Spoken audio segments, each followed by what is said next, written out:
Hey guys, Ryan here, and today we're bringing you a replay in the Tier 7 German medium tank, the Panther. This is going to be continuing on from the previous few videos, showcasing my E50M grind. Now, this is not going to be my first game in the Panther. I've played about 5 or 6 games before this one, but this is the game where I finally got my tank fully upgraded. So, as we get into this game, which by the way is an encounter battle on Pilsen, I'm platooned with Spandex and Athena, who are on 1357s, and Felix, who's also on a 1357. It's a tier 8 game, but only with one tier 8 per team. So very good matchmaking for me. And you'll see if we actually start this game how, for such a big tank the Panther is, it's pretty quick. And that's because, now that I'm fully upgraded, I've got, again, like a 20 horsepower per ton ratio, which is very good. That means this tank can ram. I don't know if I had the spall liner equipped on this tank or not, because I don't think I do on the Panther 2, but there are things I was considering doing. I might throw a spall liner on these tanks for the rams, but either way, the thing about Panther is quite fast. Again, can side scrape, so long as you don't get hit in that overmatchable weak point above the tracks. The gun is accurate, with really good penetration, like really good penetration, 198. Compared to something like my favourite tank in the game, which is the Comet, which is another tier 7 medium, I think that only gets like 144 or 148 standard pan. So the Panther standard pan is almost the same as the Comet's premium pan. So as a free-to-play tank, it works quite well. Low alpha, like a Comet, of 135, but you don't get the rate of fire of a Comet. And you're going to see, as I'm waiting in the center of the map here, trying to find out which side of the map I want to fight. So I'm looking both ways, there's no artillery for me to be wary of, and you're going to see, I see this Tiger 1. So I'm going to push for him. And this is where you're going to see that rate of fire. And I don't mind low alpha guns. As I said, the Comet's my favourite tank in the game. But it feels a bit weird to have this low alpha without the rate of fire at tier 7 medium that I'm used to.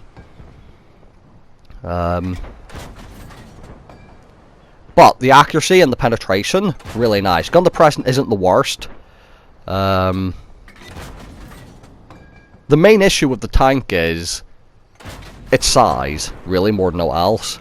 It's a very chunky tank, this, which can make spotting a bit dangerous, considering that it actually has really good view range as well. Its camo's not the best, but it's got really good view range, because that's another thing of German tanks, they tend to have good view range. Fighting the tier 7 American TD, I side-scraped one shot from him. Thankfully he missed the overmatch point. And now I'm going to go to the other side of the map, because that seems to be where most of the enemies are situated at the moment. Our team still has everyone left alive, and right now we're kind of shutting them down. Now, Felix is fighting the 45 TP, and what you're going to see is, Felix kills him, but is about to disconnect from the party, and actually disconnect from the game real quick.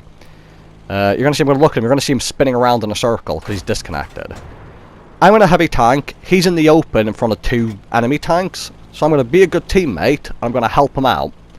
And what I'm going to do is, I'm going to push him out the way of the T-29 and the Tiger. Now that he's in safety, I'm going to get to a side-scraping position and deal with these two. Now I'm going to start on the T-29. That Tiger's in trouble because Spandex and Athena in their 1357s are going in. And you'll just see his health melt away. It's disgusting, but it is really funny when you see 1357 platoons just going in on someone, I must admit. Track the Absolution, and you see, I've not been able to ram anyone this game, but there's an SU-130PM round here, and you best believe I'm going to ram him. He's a perfect target because of how he's not the heaviest armoured tank, so going in.